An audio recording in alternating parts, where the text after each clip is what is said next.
الحمد لله رب العالمين، والصلاة والسلام على سيد الأنبياء والمرسلين محمد وآله وصحبه أجمعين. أما بعد، قال الله تبارك وتعالى: أعوذ بالله من الشيطان الرجيم، بسم الله الرحمن الرحيم. فبما رحمة من الله لنت لهم ولو كنت فظا غليظ القلب لانفضوا من حولك. وقال في موضع آخر: وما أرسلناك إلا رحمة للعالمين. وفي حديث طويل رواه البخاري قالت خديجة لرسول الله صلى الله عليه وسلم: كلا أبشر فوالله لا يخزيك الله أبدا، فوالله إنك لتصل الرحم وتسلك الحديث وتحمل الكلا وتقسم المعدوم وتقري الضيف وتعين على نوائب الحق. وہ لاکھ سلام اس آقا پر بت لاکھوں جس نے توڑ دیے، وہ لاکھ سلام اس آقا پر بت لاکھوں جس نے توڑ دیے، دنیا کو دیا پیغام سکون طوفانوں کے رخ موڑ دیے. اس محسن انسانیت نے کیا کچھ نہ دیا انسانوں کو، دستور دیا، منشور دیا، کئی راہیں دی، کئی موڑ دیے.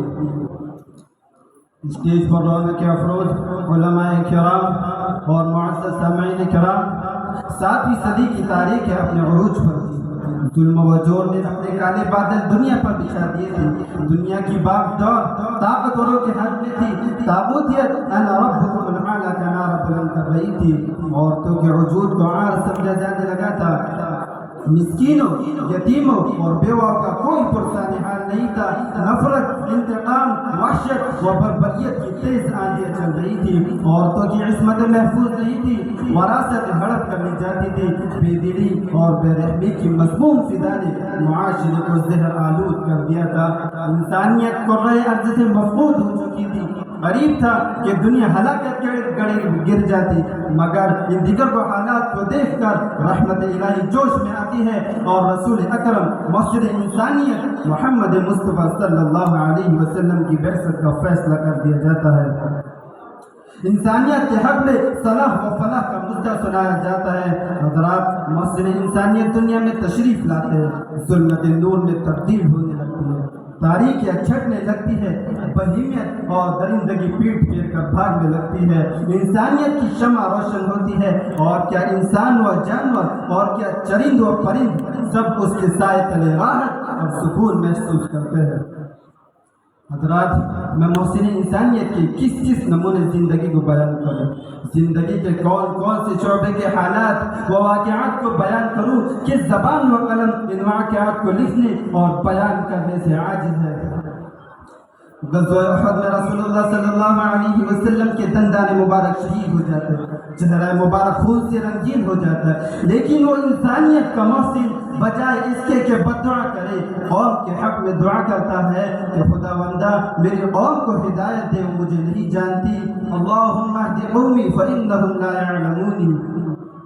مکہ جب فتح ہوا تو حرم کے صحن میں، کس حرم کے صحن میں جہاں آپ کو گالیاں دی گئی، نجاست پھینکی گئی، آپ کو قتل کرنے کی تجویزیں منظور ہوئی، قریش کے تمام سردار مفتوحانہ کھڑے تھے. ان میں وہ بھی تھے جو اسلام کو مٹانے میں ایڑی چوٹی کا زور لگا چکے تھے، وہ بھی تھے جو آپ کو جھٹلایا کرتے تھے، وہ بھی تھے جو ہجو کیا کرتے تھے، ساحر اور کاذب کہا کرتے تھے، جنہوں نے آپ کے پیاروں کا ناحق خون بہایا تھا اور ان کے دل و جگر کے ٹکڑے کیے تھے.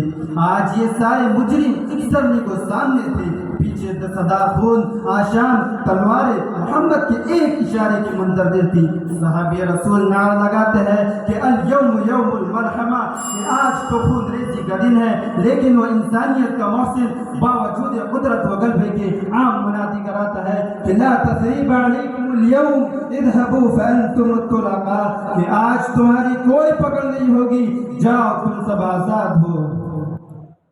حضرات، میں انسانیت کے علم برداروں سے پوچھنا چاہتا ہوں کہ مجھے بتائے کہ ہے کوئی ذات جو رسول اللہ صلی اللہ علیہ وسلم کی ذات سے بڑھ کر انسانیت کے محسن ہے؟